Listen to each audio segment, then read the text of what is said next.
What's going on, guys? Johnny here, back with another video. Switching the background, keeping it interesting for you guys. Anyways, today as I was going on about my day, I realized that it's almost been a year to the day that I moved over here to Miami. And I thought it would be a great opportunity for me to talk a little bit about that and share some of the things I've learned this past year, and also talk about where I'm from and where I used to live before I moved here. For those of you who don't know, I was born and raised in the island of Puerto Rico. I pretty much lived there my whole life, all the way to college. And right before graduation, I had received a job offer to go work in Dallas, Texas. And I accepted it, and as soon as I graduated, I moved. But the thing is that for whatever reason, I quite never got used to living there. I spent quite a bit of time, but I don't know if it was the culture shock or just the cold. I'm not a fan of the cold, but never really found it as a place where I could fit in, you know? Anyways, fast forward, that's when the whole global situation happened, and I saw it as an opportunity to maybe move, because that's when everyone was working remotely, and I saw my chance. And actually, originally, I went back to Puerto Rico sometime. I spent a few months there before I saw that this whole situation was going to drag on for a bit. And then I made the call to just pack everything and move to Miami. Now, to be honest, I did this with no plan whatsoever. I had originally, while I was in college, I originally wanted to move to Florida, but I was never able to get a job offer here. And since I was working remotely, I was like, okay, so I want to move to Miami, give it a try. I want to see if it's a place that if I'm going to like it as much as I think I'm going to like it, or if it's just all hype.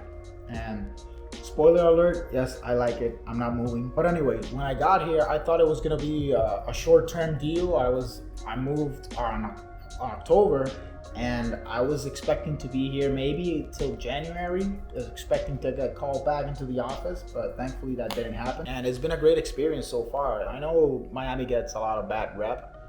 I understand why, but every city is like that. No, there's no perfect place on earth, so you just have to find what's the best place for you. At the time, Miami is that place for me. But since this channel, I like to talk a lot about self-improvement and having the right mindset, there are some things that I do want to share, especially if you are thinking about moving here, or if you haven't been exposed to the culture in this city. And first one might be an obvious one, but it's the party never stops here. Now, if you're someone who's easily impressed and likes to keep up with the Jonases, as they say, Miami's a terrible place for you, because you will, that social pressure is real. That proximity principle, the closer you get to the, high-end neighborhoods, Brickell and the like, you're just gonna start seeing expensive cars, fancy people, well-dressed, fancy restaurants, a constantly high-end, lavish lifestyle. And if you're not about your business and you just want to look the part, not necessarily be the part, you can easily go broke here. I'm not kidding. So definitely that is something to keep in mind. Self-control and discipline is going to be very important, especially if you're young and you're trying to move up in your personal life, professional life, etc. Because there's more than enough distraction over here. There's always going to be time to have fun, but keep that in mind. Now, the second point is actually related to the first, and it's sadly back home we have a bit of a problem with what's known as crab in a barrel mentality. Basically, if you don't know what that is, it's when people want you to be doing good, but they don't want you to be doing better than them. And the analogy comes from when you put one crab in a barrel, it's able to get out of the barrel on its own. But if you put multiple crabs in a barrel, once one is trying to get out, the others will pull it back in. And you can see not just back home, but everywhere, a lot, especially like low income neighborhoods, or people that have a certain mindset that they think if you want to do better for yourself, you're selling out and things like that. And this is the first time where I was actually exposed to people who were, or at least I consider to be, living in true abundance, that they have a good lifestyle and they actually share it with other people.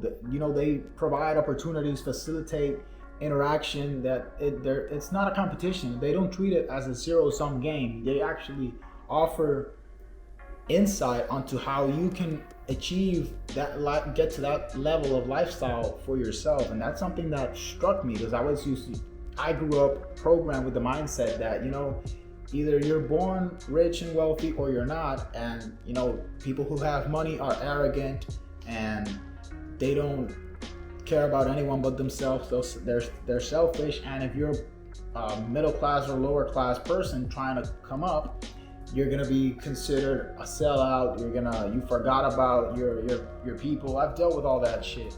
And over here, I got a taste of completely the opposite. People who are welcoming, who welcome other people into joining or expanding that group, those connections. Now, if you're someone who's about your business, Miami attracts a lot of high status individuals, which means that there's gonna be plenty of opportunity, especially if you're someone that's looking to come up. These people are very welcoming and open to helping you out, and they can provide a potential relationship in which you can mutually add value to each other. This is something that I hadn't experienced up until I moved here. And that also ties into another point. Here, I learned how important it is to nurture your relationships.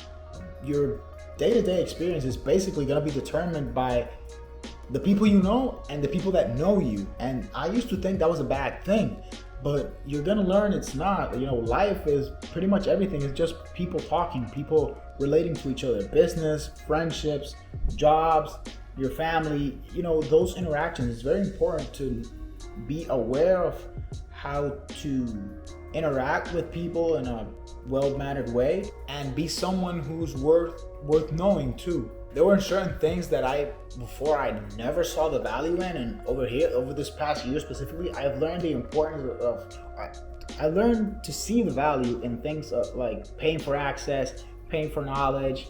You're literally investing in people, and these people will invest back in yourself. And it's definitely something that I recommend you start to look at things that way. Don't just be collecting friends or looking at people to, okay, what can they do for me? But don't be afraid, or don't think that you can do everything by yourself. Because I used to do this for a long time, and this lone wolf mentality, it'll take you far, but there's gonna come a point where you're gonna hit a ceiling, and it's gonna be very hard for you to get over that hump unless you start building with other people. You know, a team's gonna take you way further than just doing it on your own. But yeah, it's been great so far. I see myself staying here for the next few years. There's obviously plenty of things to do. I haven't really talked about all the activities there's always something going on there. I really believe there's something for everyone. There's a big Latino community down here, but even if you're not Latino, you can find certain pockets where there's gonna be something for you to do. However, at the end of the day, the only way you're really gonna know if something is for you, you have to try it out yourself. At least that's what I personally believe. But yeah, plenty of opportunities and plenty of abundance to rub off on you. Anyway, guys, that's all I have for you tonight. Like always, I appreciate you if you made it this far. Please click a like and subscribe. That really helps out the channel, and I'll see you in the next one.